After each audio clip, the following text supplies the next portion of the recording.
Like me calling and saying, hey, this guy did this over there. The cops go, no.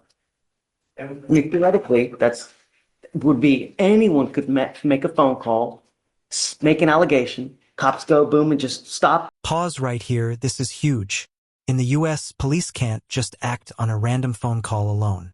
An anonymous tip without independent verification is shaky ground legally. So the big question becomes, did the officer have real probable cause? Or was this stop already on thin ice? Do whatever they want without. No. So you're charged with driving while intoxicated. You're facing up to 6 months in jail and or a $2,000 fine. We are going to do probable cause. You have the right to remain silent. Anything you say can and will be used against you. You have the right to have an attorney present. If you cannot afford one will be appointed to you, sir. Thank you, Your Honor. Officers were dispatched to a Holiday Inn in Harris County, Texas, in response to a disturbance. The caller reported that two white males left the property, one in an F-150 and one in a Mitsubishi. When the officer arrived, he observed a Mitsubishi, which matched the description given in the parking lot, headed toward the nearby road. The officer initiated a traffic stop and made contact with the driver, the defendant. Officer asked the defendant if he was involved in a physical disturbance, and the defendant stated yes, that him and another individual got into a physical fight, and that he got into his car to separate himself and calm down. The defendant stated he was headed toward a gas station when he was stopped by the officer. While speaking to the defendant, the officer observed an odor of alcoholic beverage, glossy eyes, and slurred speech. The defendant admitted to drinking 2 beers, and standard field sobriety tests were conducted. A 6 out of 6 on the HGN, a 0 out of 8 on the walk and turn, a 0 out of 4 on the one-leg stand. The DIC was read and the defendant consented to a breath test. Now let's talk numbers. A breath test over the limit sounds damning, but remember, breath tests don't exist in a vacuum. If the initial stop was unlawful, everything that follows could be thrown out. This is where cases are won or completely fall apart. The results were a .103 and a .113. Judge, I'm going to say no probable cause here because... What's he doing wrong? He's like trying to get away from him. He's like doing the right thing. You know? And probable cause doesn't exist. He's 0 for 6 on the walk and turn, 0 and 6 on the one-leg stand. There is no law in Texas that a person cannot drink. Just because he smelled alcohol does not mean the person... This is a key legal principle. Drinking is not illegal. Driving while intoxicated is. Smell of alcohol, glossy eyes, even admitting to beers doesn't automatically equal intoxication under the law. So ask yourself, would you consider this enough to justify an arrest? Intoxicated. Do we have anything that he's doing, you know? Tell me what led them to him. Yes, sir. So what led to the investigation was a caller who reported the disturbance. The officer arrived and he observed a car which matched the description that the caller That would be like me calling and saying, hey, this guy did this over there. The cops go, no. Theoretically, that's would be anyone could make a phone call, make an allegation, cops go, boom, and just stop, do whatever they want without. Wow, that warning hits different. We've just shifted from a legal debate into something much darker: personal conflict, fear, and real-life consequences. This isn't just about a traffic stop anymore. This is about relationships breaking down. No, there's no probable cause. Thank you, Judge. Be careful, man. There's a lot of haters out there. Don't let them get you, you know? Life's too short, right? All right, good luck. My sole issue is protecting as many people as I can. That's what I want to do. I know, or it may come at an inconvenience to you, but I like to follow the wishes of the complaining witnesses because I don't want them to live in fear. There's nothing worse than having to live in fear, having to walk on eggshells, and that's what we try to prevent here. And I know that you have your side of the story, and there's always 2 sides of the story, but the best recipe that I usually find is keeping people away from themselves. The problem is that may be a disadvantage of you because you may have nowhere else to go. But what other choice do I have? I don't know, right? Tell me, you were able to speak to her. Yes, Your Honor, and I'll relay the message she gave me. So just a little bit of context, the defendant is her father, is what she says. And she says she's had no contact with him since the incident. But she does say she's been getting updates from family about the defendant that she's not asking for. She said that she's getting married and planning on starting a family, and her heart's desire is to have her father in her life, but she said that he's proven that it cannot happen. She states that she is done with her relationship with the defendant. The defendant has not changed. She wants no contact.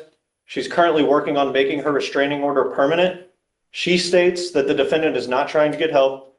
She states that she wants anger management, Alcoholics Anonymous, and Narcotics Anonymous treatment. So there's drug issues and alcohol issues. This might be the most heartbreaking moment so far. A daughter cutting off contact with her own father, asking for restraining orders, treatment programs, and distance. At this point, the court isn't just weighing evidence. It's weighing safety, trauma, and the future of an entire family. According to the complaining witness, Your Honor, yes. So we know about the situation. Stop. Don't say anything. Just don't. And so we know about the situation where he needs some of the items he has at his place. She says that she has them placed in bags. She says that she's either told the family to handle giving the items to the defendant, or she is okay if the defendant comes with officers while she's not present. So she obviously lives at that house? Yes, Your Honor. Who, is it grandfather's house? Whose house? I'm not sure. I mean, I'm told it's a grandpa's house, his father's house. But he'd actually moved in there to help out with his parents. And, well, I told you, he had strokes at both times. Guys. yeah, but I can't, she's living there and, it's, So I'm told that his daughter is a drug user judge and that this happened late at night. In fact, even in the DIMS, it says that this alleged I mean, I assault. can't really, No, but it says alleged assault happened at 2:30, but we didn't call the police until 4, I believe. And she mentions a long gun, but there was no guns found at the scene. I don't know. I just don't want you to, she doesn't want to have contact with you. So don't have contact with her. Don't use any drugs. Don't use alcohol, and making that a condition of your bond as well. I don't know what to tell you, but she lives there. And if I allow you to go back to that house, it's a recipe for disaster. Judge, he does live with his parents and has nowhere else to stay right now. He's been living at the Star Hope shelter for a week. In fact, they arrested him in his underclothes and he's wearing clothes that were given to him. Well, I mean, like you said, he can go back and get the stuff. He's got to go with an officer. And at a time that she's not going to be there, I guess we could work that out. His ID and cell phone, all that are at the house and they can't get that. She has it in bags ready to give to him. You know what? Also do this. If you want to, we can roll this to tomorrow, but will you also reach out to, I guess, the homeowner and get their opinion? Are they okay with him coming back? Perhaps you can get their side as well and see what they say. So we get like a neutral and detached person to see, is this because he obviously wants to go back to the house? We know that she doesn't, but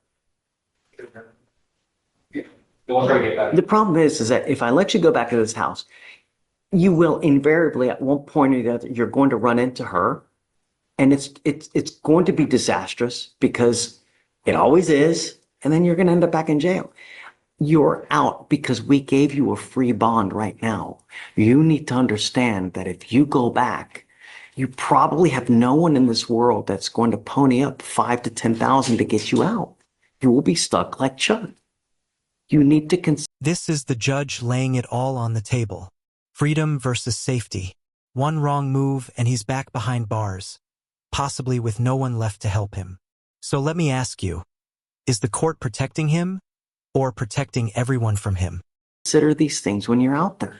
I'm not asking much from you. I just don't want you to have contact with this person and don't have any weapons and don't use. That's all I'm asking. You want to roll this tomorrow to see if there is perhaps a way that they could kind of separate, kind of bifurcate the house, so to speak? Again, is your father able to answer the call if they call and talk to him? No. Well, look, I don't want you guys to talk here. Let's do this. Let's roll it to tomorrow. see, do you mind reaching out? Is there a possible way to kind of divide the house in half or is there like a garage apartment or is there like a shed or something that he could stay at? I don't know, but That's how I've been living. You're separate from her. Yeah, I'm separate from all of them. We can talk about, he's telling me that he's separate, living away from everybody, his own room, I guess. I want to hear from them too. Sure. I don't want to hear it just from you. I want to hear it from them that they feel protected. That's my I own understand. concern, I understand. So we can, come back tomorrow because it's already 1 o'clock, right? What time tomorrow? Same time, early, 8, 9 o'clock. So, We'll be here tomorrow. so guys, this is Mr. O'Neill. So no contact, no weapons, no going to the house for the time being, no drugs, no alcohol, random testing, please.